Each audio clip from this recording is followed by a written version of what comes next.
തൃപ്പൂണിത്തുറയിൽ CPM BJP ഡീലെന്ന് Congress നേതാവ് K Babu. രാഷ്ട്രീയ പശ്ചാത്തലമില്ലാത്ത സ്ഥാനാർത്ഥിയെ NDA ഇറക്കിയത് ബോധപൂർവമാണ്. താമര വിരിയിക്കാൻ നടന്നവർ ചക്കയടയാളത്തിൽ വോട്ട് ചോദിക്കുന്നത് ഡീലിന്റെ ഭാഗമാണെന്നാണ് കെ ബാബു പറയുന്നത്.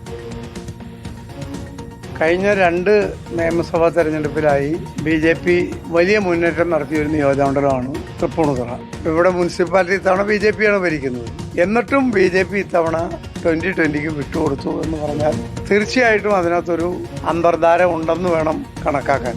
അവർക്ക് സിനിമാ പശ്ചാത്തലമുണ്ട്, രാഷ്ട്രീയ പശ്ചാത്തലമില്ല. ഇത്തരം കാലം താമര അടയാളത്തിൽ വോട്ട് ചെയ്യുകയും താമര വിരിയിപ്പിക്കാൻ നടക്കുകയും ചെയ്ത ആളുകളാണ് ഇപ്പോൾ ചക്ക അടയാളത്തിൽ വോട്ട് ചെയ്യേണ്ടി വരുന്നത്.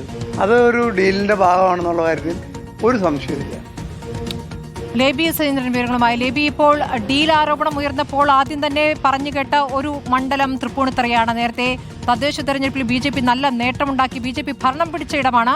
അങ്ങനെയൊരു സ്ഥലം 2020 വിട്ടുകൊടുക്കുമെന്ന് ആരും കരുതിയിരുന്നതല്ല, അപ്രതീക്ഷിതമായിരുന്നു. അത് എങ്ങനെ സംഭവിച്ചു എന്നുള്ള സംശയത്തിലാണ് ഇപ്പോൾ ഡീൽ ആരോപണം കെ ബാബു മുൻ MLA ഇപ്പോൾ അതിൽ ഉന്നയിക്കുന്നത്.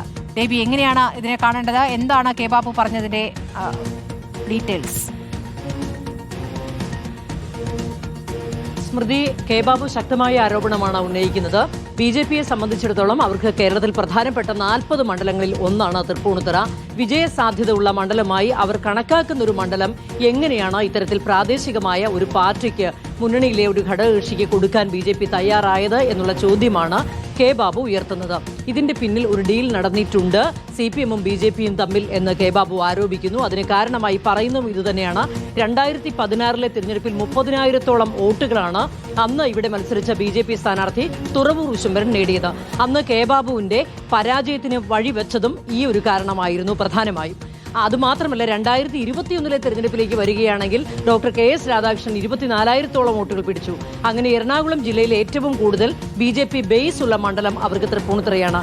തൃപ്പൂണിത്തുറ പ്രധാനപ്പെട്ട മണ്ഡലമെന്ന് സംസ്ഥാന നേതൃത്വം തന്നെ വിലയിരുത്തുന്ന സാഹചര്യത്തിൽ എങ്ങനെയാണ് ഇത്തരത്തിൽ 2020 ഈ സീറ്റ് കൊടുത്തത് എന്നുള്ള ആരോപണമാണ് കെ ബാബു ഉന്നയിക്കുന്നത്.